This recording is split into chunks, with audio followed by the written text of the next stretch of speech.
Vamos a uma questão agora aqui sobre derivadas direcionais. Okay?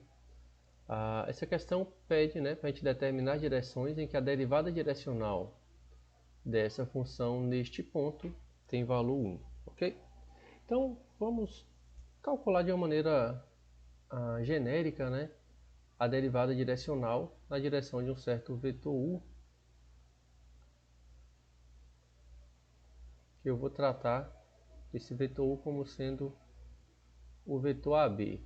E eu vou admitir que esse vetor u seja unitário. Se eu calcular o módulo dele, isso aqui vai resultar em 1, certo? Então beleza, então se eu quero calcular a derivada parcial de f na direção desse vetor u, primeiramente eu preciso calcular o quê? As derivadas parciais dela. Então eu vou começar por isso. Então, derivada parcial em relação a x dessa função aqui, y é uma constante que está multiplicando, então ela não altera nada em minha derivada. Então eu vou derivar simplesmente a exponencial. Derivada da exponencial é o quê? Aqui já é uma função composta, deriva o que está aqui dentro, que em relação a x fica menos y. E a derivada da exponencial ela própria, então fica isso aqui. Ou seja, menos y ao quadrado é elevado a menos xy. Derivando em relação a y agora, aqui eu tenho que usar a regra do produto, Então, vou derivar primeiro em relação a y, fica 1, vezes o restante da função, que fica isso.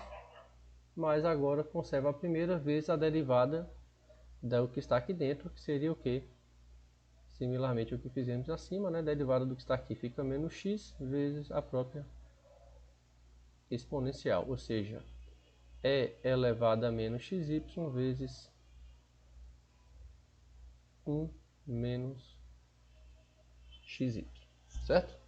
Beleza, então se eu quero agora, como eu falei, calcular a derivada direcional dessa função f na direção do vetor u nesse ponto 2, 0, deixa eu só voltar aqui, lembrando que então a derivada parcial de x neste ponto em 0, 2 seria quem? X sendo 0, isso aqui fica elevado a 0, que é 1, Então fica menos 2 ao quadrado, que é menos 4 vezes 1, que é menos 4. Essa expressão aqui embaixo fica o quê? E elevado a 0, que é 1, vezes isso aqui, 1 menos 0, que deu 1. Beleza?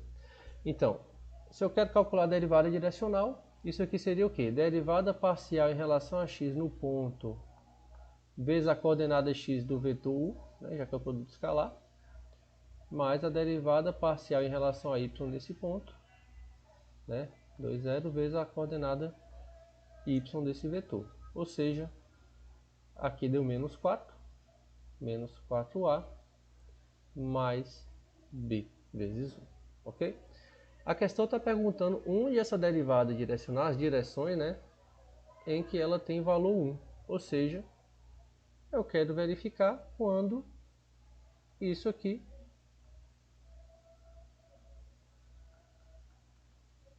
vai resultar em 1. Mas isso aqui eu calculei que dá menos 4a mais b. Ou seja, isso é exatamente quando b é igual a 1 mais 4a, certo?